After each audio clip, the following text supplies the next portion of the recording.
और इसको 75% of the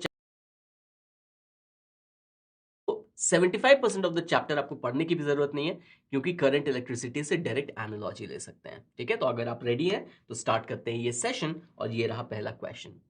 find out the temperature at point x. तो एक्स पॉइंट कौन सा है? इस जंक्शन का पॉइंट, ये जंक्शन है। इस एंड का टेम्परेचर है 0 डिग्री सेल्सियस, इसका 100 और इसका 50, और थर्मल रेजिस्टेंस जो रॉड के हैं वो है R, 2R और 2R। तो हमें इस जंक्शन का टेम्परेचर निकालना है। तो इस क्वेश्चन को अटेम्प्ट कीजिए, फिर इसका डिस्कशन करते हैं।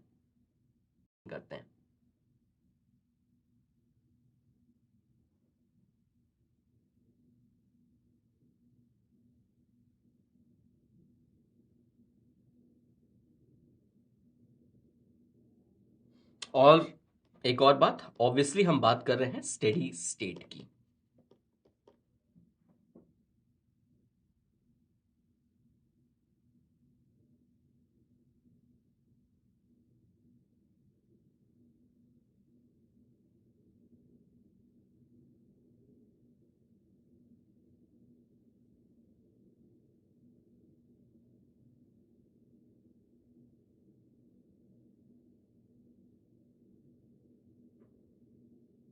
ऑलराइट, चलिए इसका डिस्कशन करते हैं।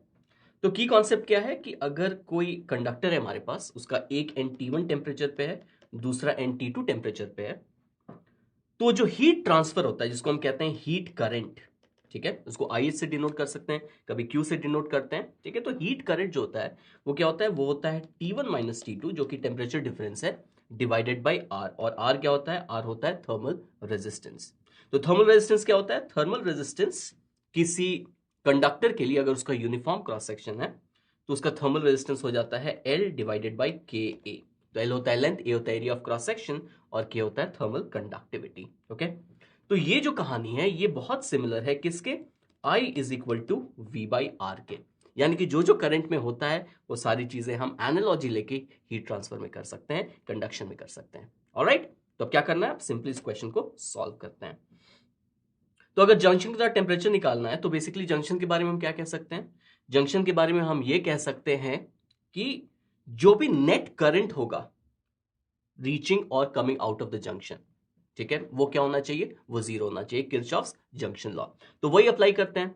तो यहां का टेम्परेचर अज्यूम कर लेते हैं थीटा। ओके, अब मैं थीटा क्या कर रहा हूं? थीटा मैं अज्यूम कर रहा हूं कि हाई टेम्परेचर है, वो 100 डिग्री सेल्सियस से भी ज्यादा है, मैं अज्यूम कर रहा हूं। ठीक है, आपके अजम्पशन में कोई प्रॉब्लम नहीं, आपको जो चाहिए वो अज्यूम कर लीजिए, बस करंट का डायरेक्शन उसके हिसाब से लेना चाहिए। ठीक है, तो अगर मैं थीटा को बहुत हाई टेम्परेचर अज्यूम कर रहा हूं तो करंट इस डायरेक्शन में फ्लो करेगा, इसको I1 कह लेते हैं।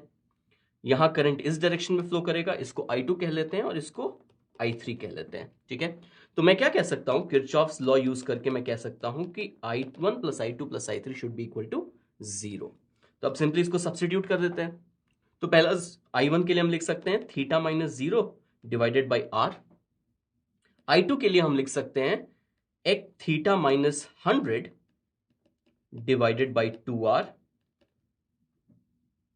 और I3 के लिए हम लिख सकते हैं theta minus 50 divided by 2R, और इसका समेशन हो जाएगा equal to 0।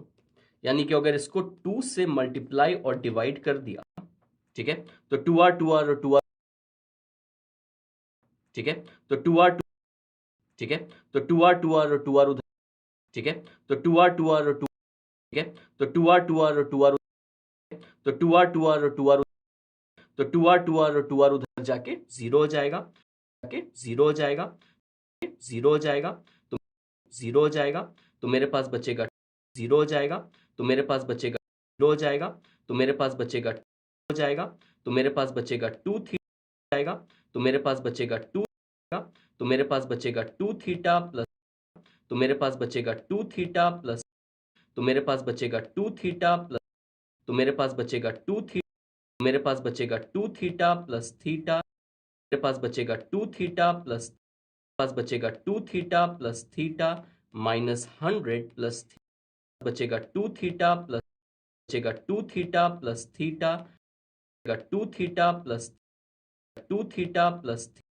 2 theta plus theta minus 100 theta plus theta minus 100 plus theta plus theta, theta plus theta plus theta plus theta minus theta minus theta minus 100 theta minus 100 plus theta minus 100 theta minus 100 plus theta minus 100 minus 100 plus theta minus 100 plus theta minus 100 plus 100 plus theta minus 100 plus theta minus 100 plus theta 100 plus theta minus 50 100 plus theta minus 100 plus theta minus 50 plus theta minus 50 plus theta minus 50 plus theta minus 50 plus theta minus 50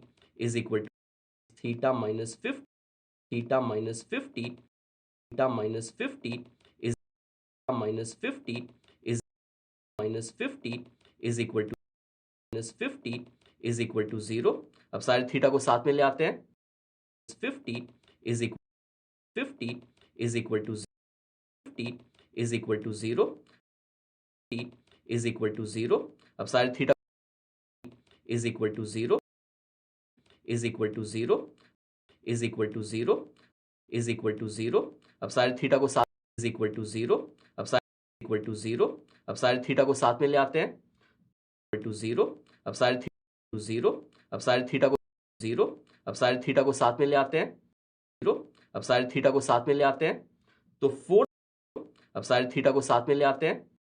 अब सारे theta को साथ में ले अब सारे theta को साथ में ले आते हैं. तो अब सारे थीटा को साथ में ले आते हैं. सारे थीटा को साथ में ले आते हैं. थीटा को साथ में ले आते हैं. तो थीटा को साथ में ले आते हैं. तो को साथ में ले आते हैं. तो 4 थीटा हो जाएगा. साथ में ले आते हैं. तो साथ में ले आते हैं. तो में ले आते हैं. तो 4 ले आते हैं. तो 4 थीटा आते हैं. तो 4 थीटा हो जाएगा. तो 4 थीटा हो तो 4 थीटा हो जाए. तो 4 थीटा हो जाए. तो 4 थीटा हो